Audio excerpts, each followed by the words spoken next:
इसलिए इसको मैं पर्ल कॉटन से बनाऊंगी, एंकर पर्ल कॉटन थ्रेड से। सबसे पहले ये एज पे, इसके स्टार्टिंग पॉइंट पे आपको थ्रेड अटैच करना है इस तरह से।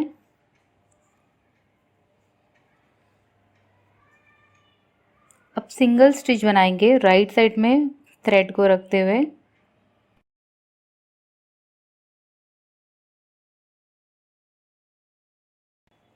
अब सेम स्पेस में निडल को डालते हुए 2 टर्न्स इस तरह से लेके इसके ऊपर 2 रैप लगाएंगे और बूलियन स्टिच बनाएंगे। इस तरह से स्मॉल बूलियन स्टिच बनाया है।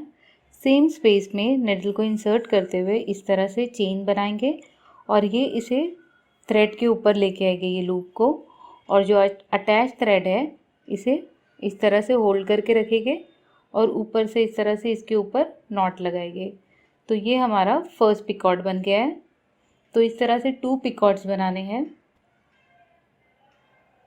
सिंगल स्टिच बनाएंगे, फिर से सेम रिपीट कर रही हूँ मैं। ये सेम स्पेस में जाएंगे।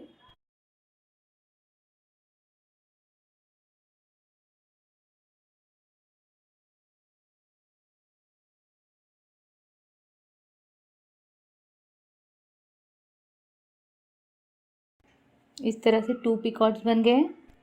अब इसे अटैच कर देंगे।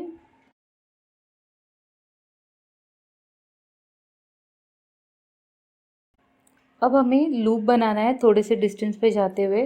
तो ऐसे फिंगर रखते हुए हम नाप देख सकते हैं कि हमें कितने डिस्टेंस पे चाहिए।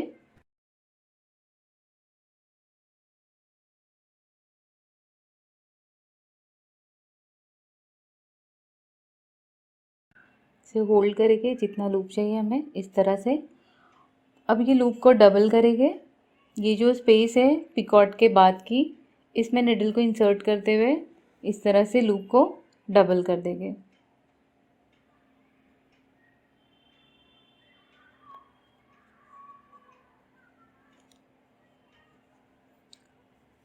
अब ये 2 लूप्स बन गए हैं। इसके ऊपर हमें बटन होल स्टिचेस बनाने हैं।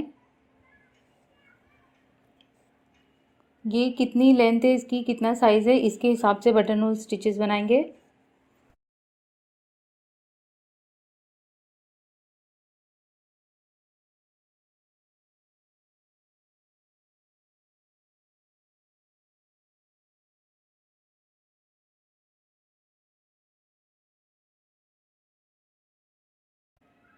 सेवन टाइम बनाया मैंने और यहाँ पर इसे अटैच कर देंगे।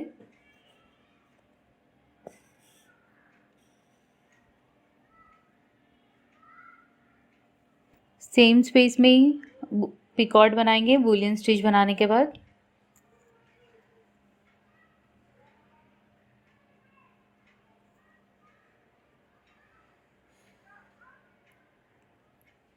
अब सेम बना रही हूँ 2 पिकॉट्स और इस तरह से एक आर्च बनाएंगे इस तरह से। अब मैं सेकंड पिकॉट बना रही हूँ। इसे अटैच करेंगे और इसकी स्पेस में हमें सेकंड पिकॉट बनाना है। तो सेम स्पेस में निडल को इंसर्ट करते हुए 2 रैप्स लगाए मैंने इस तरह से निडल के अराउंड।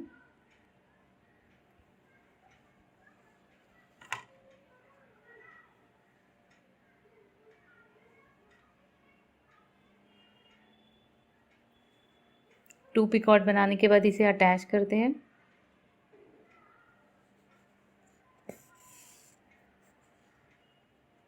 अब सेम रिपीट होगा।